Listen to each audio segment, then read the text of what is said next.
Lillahi uswatun hasanah liman kana yarjullaha wal yawmal akhir wa dzakarallaha katsiran.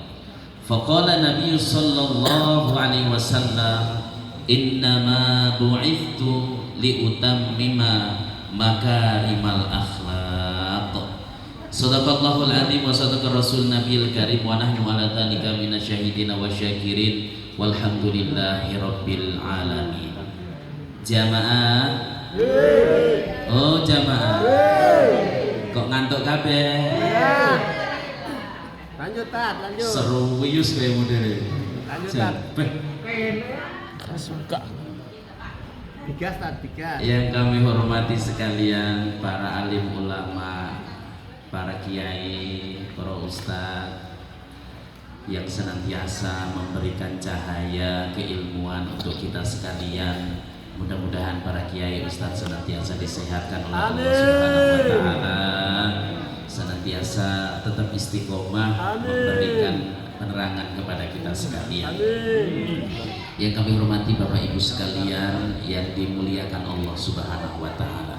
Pertama dan yang paling utama, tak lupa kita senantiasa ucapkan rasa puji dan syukur kehadirat Allah Subhanahu wa taala. Allah yang memberikan segala nikmat-nikmatnya ini kepada kita sekalian, sehingga pada kesempatan malam yang penuh dengan keberkahan, malam yang mulia, malam Jumat.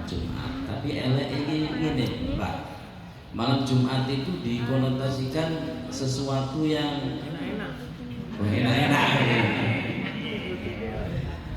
Ya benar, jadi nggak ada salahnya karena itu merupakan ibadah. Tapi konotasinya bukan itu saja, ya, memperbanyak amal ibadah dan memperbanyak amal soleh, ya. Ojo pergi kaki kupto, ya. Harus ibadah yang lainnya juga. Mudah-mudahan langkah demi langkah Bapak Ibu sekalian menuju ke rumah ini, ke tempat ini senantiasa dicatat oleh Allah sebagai amal-amal kebaikan yang nantinya menjadi bukti kebaikan kita di hadapan Allah Subhanahu wa taala. Amin ya rabbal alamin. Kedua kalinya sholawat beserta salam tak lupa kita sanjungkan kepada suri teladan kita Nabi Agung Nabi besar Muhammad sallallahu alaihi wasallam, baginda Nabi yang telah mengajarkan risalah Islamiyah, baginda Nabi yang telah mengeluarkan kita dari zaman yang gelap gulita menuju zaman yang terang benderang, dari zaman publik menuju zaman listrik, dari zaman unta menuju zaman Toyota. Mudah-mudahan senantiasa diberkahi oleh Allah kita sekalian, yang kita menjalankan sunnah-sunnahnya insya Allah telah diakui sebagai umatnya yang berhak mendapatkan syafaatul uzma, mendapatkan pertolongan yang besar dari baginda Nabi Muhammad sallallahu alaihi wasallam. Amin ya rabbal alamin. Bapak Ibu sekalian, bulan Rabiul Awal ini adalah merupakan bulan yang diberkahi oleh Allah, di mana manusia mulia diciptakan oleh Allah, dilahirkan di atas muka bumi ini. Kenapa Nabiullah Muhammad SAW itu diciptakan, dilahirkan di kota Mekah? Kenapa nggak di Indonesia gitu aja, nggak di Jawa kah, di Papua kah, di mana kah? Kenapa?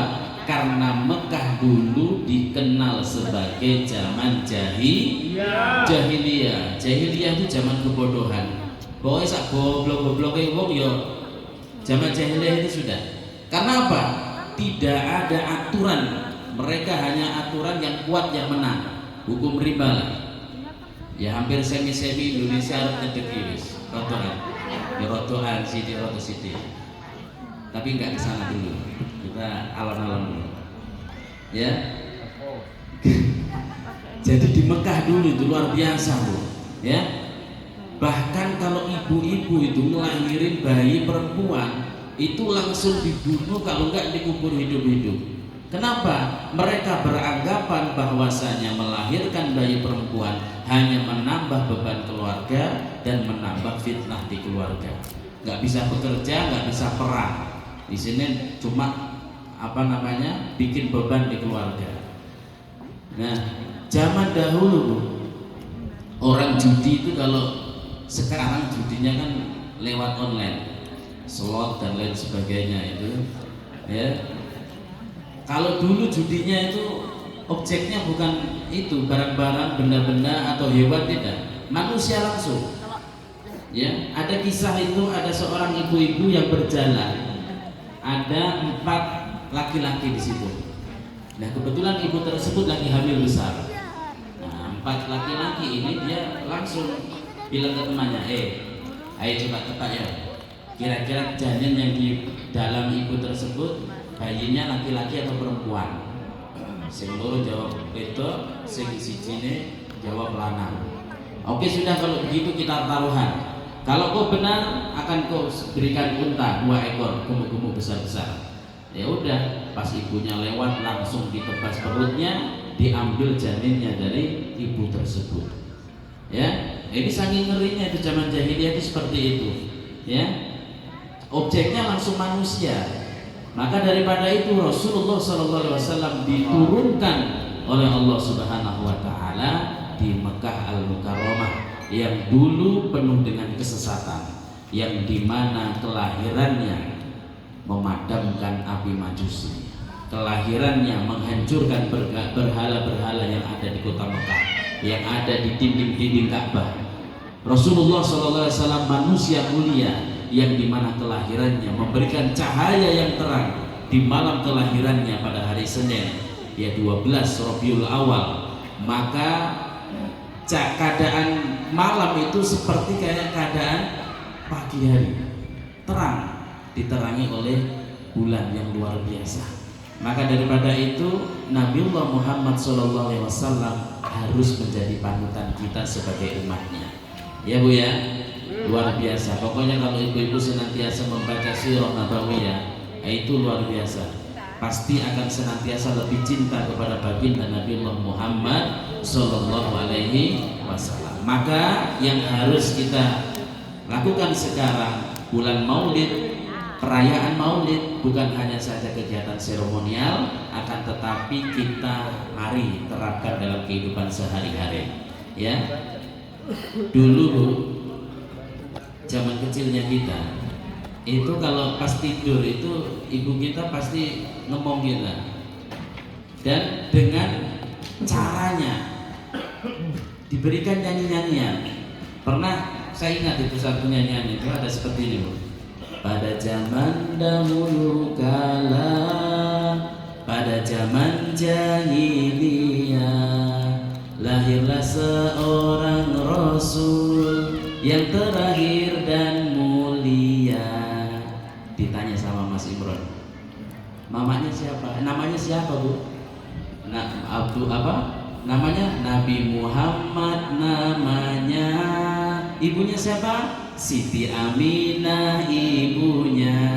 Bapaknya siapa Mak? Abdullah nama ayahnya. Tempat tinggalnya di mana? Di Waina atau di AB? Madinah tempat tinggalnya. Terus kenapa diutus di muka bumi ini? Setelah dewasa diangkat menjadi Rasul. Siapa yang mengangkat?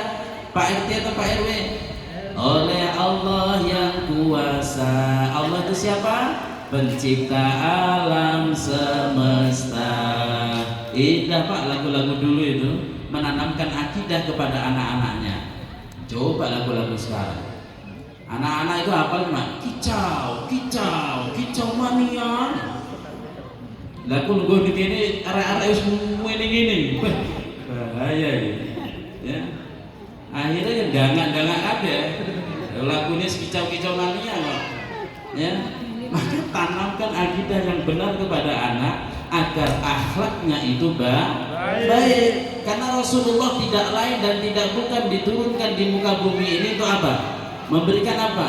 Memberikan akhlak yang mulia, akhlak yang terpuji. Innama bu'itsu liutammima makarimal akhlak. Sesungguhnya aku diutus di muka bumi ini untuk menyempurnakan akhlak mulia, akhlak yang baik. Jadi kita sebagai manusia harus memiliki akhlak yang mulia, akhlak yang baik. Bu, ada contoh ini.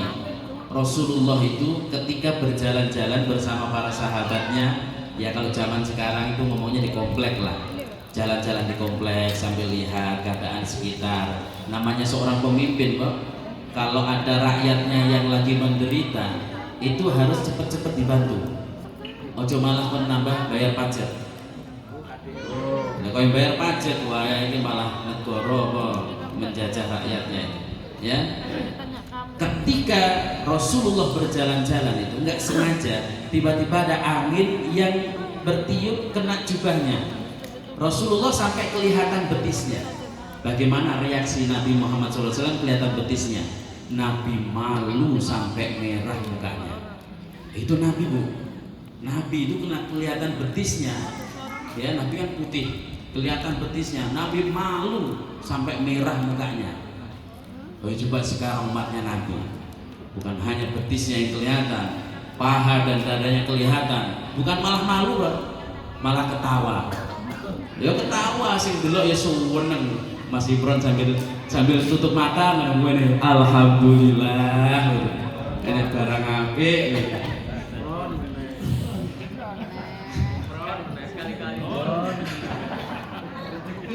Salah sapa di sampingku. Ya, itu luar biasa akhlaknya Nabi itu mencontohkan kepada umatnya. Ya, beliau itu kelihatan betisnya aja malu. Bayangin sekarang ini umatnya Nabi, berapa meter dari sini kita sudah melihat paha, kita sudah melihat dada. Kadang-kadang itu kita susah, isu-isu deres ngaji, zikir, pas lewat di jalan, wah iya. Harap didelok ya dosa, ora didelok ya. Gila. Ini lho Bu, Pak Ani piye nggih? Ya. Jadi kalau Rasulullah sudah mengajarkan kepada kita, malu adalah sebagian daripada iman. Kalau orang masih memiliki malu, berarti imannya masih bagus. Orang yang sudah nggak memiliki malu, wah luar biasa, gila nih. Iya, pokoknya kalau orang yang masih malu, mereka masih memiliki akhlak yang baik. Tapi kalau sudah nggak memiliki rasa malu, nah sudah pokoknya aturan dilanggar semuanya. Maka daripada itu, keteladanan pertama yaitu terapkan malu di segala aspek kehidupan kita. Ya, kita sebagai hambanya Allah malu, Bu, kalau nggak sholat ketika azan.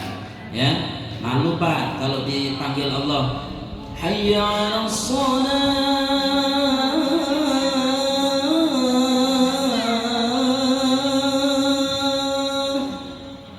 asing Allah, nggak tangi, malu Pak. Karena orang yang dipanggil Allah sholat nggak datang itu cuma dua kemungkinan. Lek ora budek ya kentir. Dua kemungkinan. Lu diceluk-celuk ora teko kok piye? Coba bapak-bapak manggil anak-anaknya coba. Le, celuk ping pisan ora tani. Biasa. Le, celuk ping loro ora teko-teko arek iki. Nyapa arek iki? Celuki nek sampai ping 5 ora teko. Kowe iki kentir apa piye kowe? Mau dadi anak kok cedekku ya diceluki ora gelem teko-teko. Ya. Kita sebagai manusia saja ketika dipanggil, kita manggil orang nggak datang, itu jengkel nggak? Jengkel. Diceluk karo Gusti Allah 5 kali dalam sehari, nggak gelem teko. Padahal ketika dia datang itu Allah ngasih apa? Ngasih kemenangan, ngasih kebahagiaan. Siapa yang mau menghadap Allah, sujud, bersimpuh, berdoa kepada Allah, maka seluruh hidupnya akan diberkahi oleh Allah. Orang yang berkah hidupnya, Pak, walaupun hidup dalam kesusahan, mereka selalu bahagia.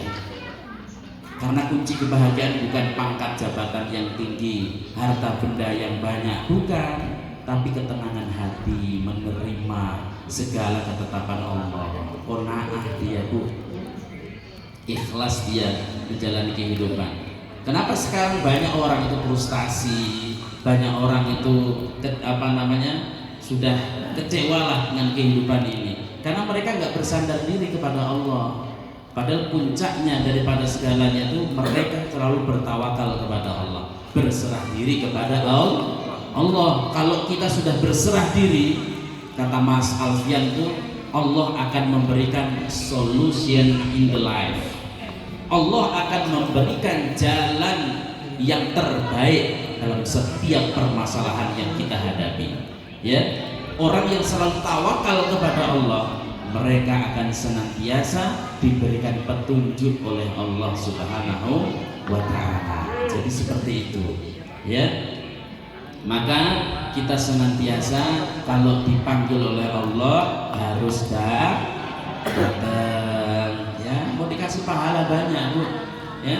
Pahala itu seandainya kalau nampak, ya. Pahala itu seandainya kalau nampak. Walaupun seandainya di masjid itu suruh merangkak bapak-bapak ini, merangkak ke masjid itu pasti akan rela. Suruh ngambil undian pun akan rela, ya, karena tahu pahala yang berlimpah dari Allah Subhanahu wa Ta'ala. Maka daripada itu prioritaskan ibadah. Wa ma khalaqtul jinna wal insa illa liya'budun. Kata Allah, tidak aku ciptakan jin dan manusia itu kecuali untuk tunduk dan patuh beribadah kepada Allah, ya. Jadi harus senantiasa beribadah kepada Allah. Prioritaskan Allah. Kalau kita senantiasa memprioritaskan Allah, maka Allah pun akan memprioritaskan kita di atas makhluk yang lainnya. Terus yang kedua, ya, Rasulullah SAW ketika Rasulullah ditanya bersama Aisyah, tapi para sahabat nanyanya ke Aisyah, wahai Aisyah, bagaimanakah akhlak Nabi itu? Kata Aisyah menjawab, akhlak Nabi khuluqul Quran. Akhlak Nabi itu Al-Quran. Bayangin itu, sekarang di akhir zaman itu seberapa banyaknya kita dekat dengan Al-Quran, seberapa seringnya kita dekat dengan Al-Quran, ya. Contohnya Mas Daud.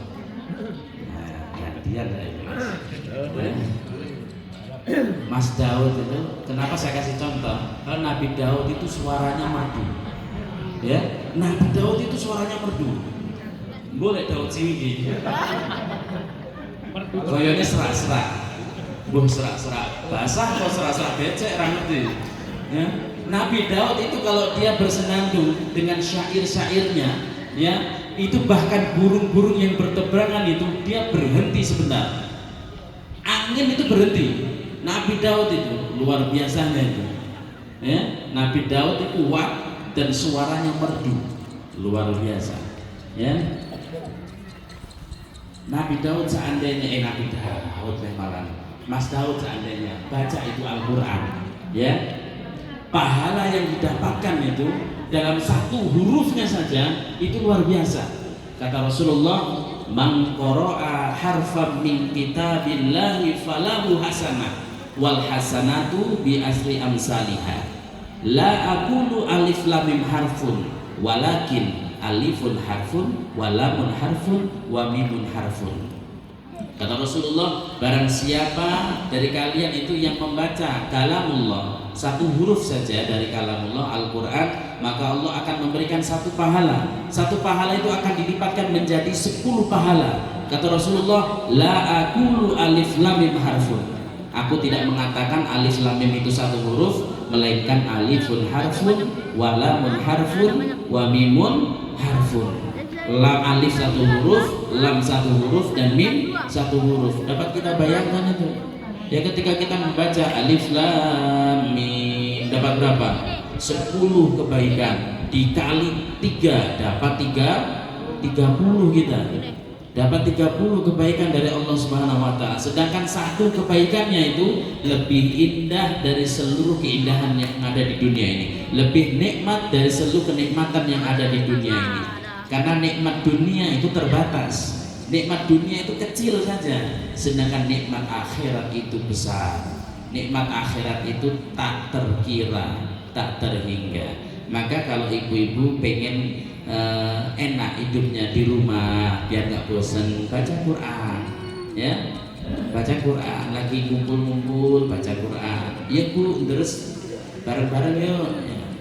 Ojo tanggane diteres kabeh, bahaya.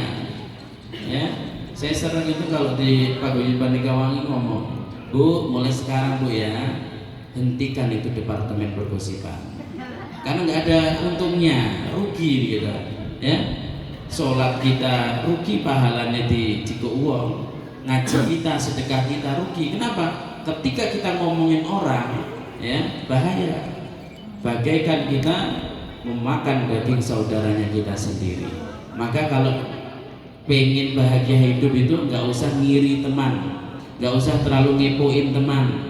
Apa yang teman, tetangga, saudara itu mendapatkan nikmat, kita ucapkan alhamdulillah, tetanggaku hari ini dapat kenikmatan. Mudah-mudahan esok ataupun kapan Allah gantian ngasih saya. Ya, jangan tetangganya beli AC kedinginan, nah kita kepanasan. Kayak lo Pak, masuk tonggolnya dewe wis tuku AC adewe kok ora. Nah, repot. Ya, maka kita harus senantiasa apa? Tidak boleh iri. Ya, harus berbanyak bersyukur. Ada nyanyian Bu, penerangan tuh Bu. Ya, pengen turun nih Bu. Siap. Jikini kekondang dia, orang iri hidupnya nggak bahagia. Cikampek ke Purbalingga, hidup capek kalau ngepoin tetangga. Cianjur ke kampung sawah, banyakin syukur daripada ngegibah. Palembang sampai Magelang, hidup tenang gak ngurusin hidup orang. Jadi kalau pengen hidup tenang, nyaman, gak usah ngiriin apa yang orang punya, gak usah terlalu ngepoin urusan orang lain. Ya, berbanyak bersyukur agar kehidupan kita senantiasa diberkahi oleh Allah Subhanahu wa Ta'ala. Ini wakil anu ya, paduan suara. Nyanyi malah ikut sertai. Wah. Biasanya diiringi terbangan ini loh Pak. Nah ini diiringi gonggongan. Bahaya. Dikira gini jin-jin hibrid kabeh. Digonggongin ya. Bahaya. Jur. Ya coba pengen bahagia itu Bu. Pokoknya nggak usah kiri, nggak usah dengki, karena penyakit itu nggak ada obatnya, nggak ada di apotek, nggak ada di rumah sakit. Ya, kalau pengen sembuh ya dari diri kita, berusaha ikhlas, berusaha qanaah, berusaha menerima apa yang Allah sudah berikan kepada kita sekalian. Ibu-ibu, bapak-bapak yang dimuliakan Allah Subhanahu Wa Ta'ala, yang terakhir, ya, yang terakhir sedikit aja. Tadi dimulai dengan membaca Al-Bajanji, ya, senantiasa menceritakan kisah ya sebelum dan sesudah sampai kelahiran Nabi Muhammad SAW. Luar biasa ya, ketika Rasulullah itu di Sidratil Muntaha, Rasulullah melihat ada malaikat yang tangannya itu ribuan, jarinya itu banyak sekali sampai jutaan. Ditanya oleh Nabi Muhammad, ya, oleh malaikat Jibril, ini ada malaikat yang kok tangannya banyak sekali, jarinya banyak sekali, ini tugasnya apa ini? Wahai Nabi Muhammad, ini adalah malaikat yang ditugaskan oleh Allah untuk menghitung setiap satu tetes air hujan yang turun di dunia ini. Jadi setiap air itu, hujan itu turun, ada yang ngitungin. Ya, makanya kalau hujan turun kita harus senantiasa berdoa, Allahumma shayyiban nafi'an. Kita berdoa agar hujan ini menambah berkah, ya, membawa keberkahan. Ada malaikat yang hitung itu. Maka ditanya sama Nabi Muhammad, wahai malaikat, adakah suatu gerangan yang engkau sulit untuk menghitungnya? Wahai baginda Nabi, tidak ada sesuatu yang saya sulit menghitungnya. Dengan tangan yang banyak, dengan jari yang banyak ini, saya mudah untuk menghitung segalanya. Tapi ada satu hal yang sulit saya hitung. Apa itu? Ketika umatmu bersolawat 1 kali, maka saya bingung berapa banyak rahmat Allah yang diturunkan kepada umatmu. Jadi kedekatan kita di akhirat sama Rasulullah tergantung dekat atau tidaknya kita dengan Rasulullah dengan bersolawat. Maka berbanyak solawat, karena di akhirat itu ada 3 kenikmatan loh. Dan nikmat ketiga itu nikmat masuk surga. Levelnya level 3 itu nikmat masuk surga. Ya. Yang kedua, bisa berkumpul bersama Nabi dan Rasul. Ya, bisa berkumpul bersama dari Nabi Adam sampai Nabi Muhammad. Ibu-ibu pengen gak kira-kira kumpul sama Nabi Yusuf alaihissalam? Nabi Yusuf itu gantengnya luar biasa. Tapi insya Allah bapak-bapak nanti ketika di surga diberikan kegagahan, kegantengan seperti kayak Nabi Yusuf. Pokoknya serasa pusing. Sini dunia ini, wah aku kok ngene yang mau ngones ya. Wireng jemburis. Nah ini akhirat gak eneng sing elek-elek gak eneng. Ganteng kabeh, gagah kabeh. Ya, maka ibu-ibu ya lebih cinta lagi kepada suaminya nanti ketika di surga. Ya, makanya niat nikah dari dunia sampai nanti ke akhirat. Ya, itu nikmat yang kedua, bisa berkumpul bersama Nabi dan Rasul. Dan puncaknya kenikmatan itu bisa berkumpul dengan Allah. Nah, itu luar biasa. Maka orang yang pengen berkumpul bersama Nabi kelak di akhirat, perbanyak bersolawat sambil masak, sambil nyantai atau sambil ngapa, solawat ya. Jangan sampai mulut ini tidak basah dengan bersolawat kepada Rasulullah. Sami-sami kita bersolawat kepada Nabi. Sallallahu ala Muhammad, sallallahu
gerah men rasanya. Das ini dicopot nang omah. Gak sempet digowo. Dadi ngono. Ya Mas ya. Mudah-mudahan di malam hari ini kita dicatat sebagai umatnya Nabi yang cinta kepada Nabi Muhammad SAW. Amin. Ditambah bahagia rumah tangganya. Amin. Senantiasa dilanggengkan. Amin. Sampai maut memisahkan kita semuanya. Amin. Ya. Ibu-ibu ojo selalu berprasangka buruk kepada suaminya, karena prasangka buruk itu akan mendatangkan keburukan.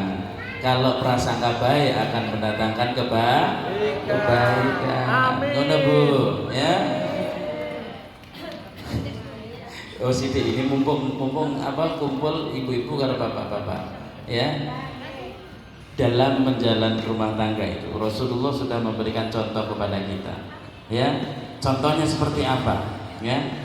Rasulullah itu ketika di rumah tangganya selalu mengerti akan suaminya ya. Rasulullah itu luar biasa ya, pengertiannya luar biasa ya. Kalau suami apa istrinya lagi capek ngertiin ya, biasa Pak. Istri ngomel-ngomel ya biasa. Memang habitatnya kalau begitu. Watu toh. Wah, semuanya boy di kabeh jan. Tapi sebenarnya itu hanya meluapkan kekesalan atau mungkin capek gitu, pengen dimengerti gitu kan. Nah, intinya begitu. Ya. Pernah Bu, ya. Umar bin Khattab, kenal Bu Umar bin Khattab Bu? Umar bin Khattab itu sahabat Nabi yang tegas, tegap dia. Bahkan setan itu ketika melihat Umar bin Khattab langsung lari tunggang langgang, lari terbirit-birit ketika melihat Umar. Musuhnya bergemetar ketika melihat Umar. Tapi suatu saat ada sahabat itu yang mau datang ke rumahnya Umar. Pas kebetulan Umar lagi dicelaku bojone. Wah, diomeli orang genah pokoknya. Disawon ini pokoknya boh di sana itu kok A sampai Z. Tapi hebatnya Umar bin Khattab itu selalu mendengarkan apa yang apa yang ini kan dengan istrinya didengarkan betulan.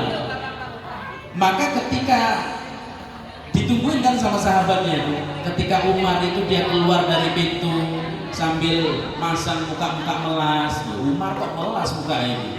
Ditanya kepada sahabatnya, tanya Umar, padahal setan takut sama engkau ya, musuhmu itu lo bergetar semua dengan engkau itu, kenapa kok dimarahin suami atau istrimu nggak marah kamu, nggak melawan kamu? Jawabannya Umar luar biasa, saya ketika dimarahin memang sakit hati saya, tapi sakitnya hati saya itu nggak sebegitu sakit ketika istriku melahirkan anak-anakku. Luar biasa ini. Semua Pak, semua yang tiga Pak. Nah, Kui Umar Bu, Umar ini ngomong kui. Bojone Amir yuk. Ngamuk aja. Nah, di lain sisi ada cerita ini. Ibu pernah dengar itu ceritanya Khadijah radhiyallahu anha. Ya harus imbang toh Bu, masih orang imbang piye? Aku di ora oleh balik kok karo bapak-bapak. Ya. Khadijah itu luar biasa. Ya, dari 3 wanita yang dijamin masuk surga tanpa hisab, salah satunya yang paling pertama itu Khadijah radhiyallahu anha. Spesialnya Siti Khadijah itu belum meninggal, Siti Khadijah sudah dapat salam dari Allah dan para malaikatnya. Saking itu taatnya Khadijah kepada suami. Khadijah itu sebelum suami ngucapin sudah tahu duluan kemauannya suami. Kira-kira Khadijah sekarang gitu nggak kira-kira? Sebelum suaminya ngomong sudah tahu duluan, karena saking cintanya seorang istri kepada suami, tahu apa ketika kebutuhan suaminya. Dan Khadijah itu sekali-kali tidak pernah ngomong lebih tinggi daripada Rasulullah. Kalau Rasulullah itu ngomongnya di nada 3, Khadijah kalau nggak 1 ya mentok-mentok 2 lah, nggak pernah melebihi. Ya kalau Khadijah sekarang istri lagi, Bu bikinkan kopi toh, kopi, gede kono, selalu. Khadijah saya ini ngawur ini. Wong itu kok ora? Aduh. Lah makanya ini memang perempuan itu makhluk langka. Jadi kita yang sebagai ini harus mengerti Pak, ya. Kalau kita ambil hati Pak, bahaya. Karena hasil riset itu menyebutkan banyak orang-orang yang meninggal itu dari bapak-bapak duluan. Ya kuwi diomeli bojone. Kok ngewenes Ngones boleh. Cilik diseponeni mboke. Sekolah diseneni gurune. Pas bojo dilalah ya diseponeni pisan karo bojone. Mati lho Bu, diseneni malaikat ning kuburan. Bayuh nelongso men. Masa ora mesane karo bapak-bapak iki. Ya sekali-sekali sayang ngono. Pak, aku mau kebetulan lagi dengar ceramah Pak Ustadz, harus taat pada suami. bojoku ora teko, Pak. Yang mulai sekarang harus dirubah Bu, ya. Harus dirubah agar menjadi perempuan penghuni surga yang masuk surganya tanpa hisab. Ini itu Bu. Karena ibu-ibu itu masuk surga itu gampang sekali. Ya, gampang. Taat kepada suami itu sudah kunci masuk surga. Sampai suami itu enggak ridho, mau sholat jidate sampai ireng kabeh, zikir ben waktu, sedekah ben dina, puasa yo ben dina, enggak akan ada artinya apa-apa ketika suami ibu panjenengan enggak ridho. Ya.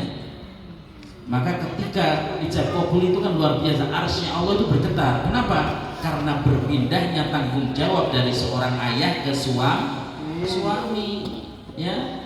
Jadi kalau mau keluar itu harus izin suaminya. Yang berhak ngecek HP, ya ini suami ini malah. Wale, Pak. Malah wale.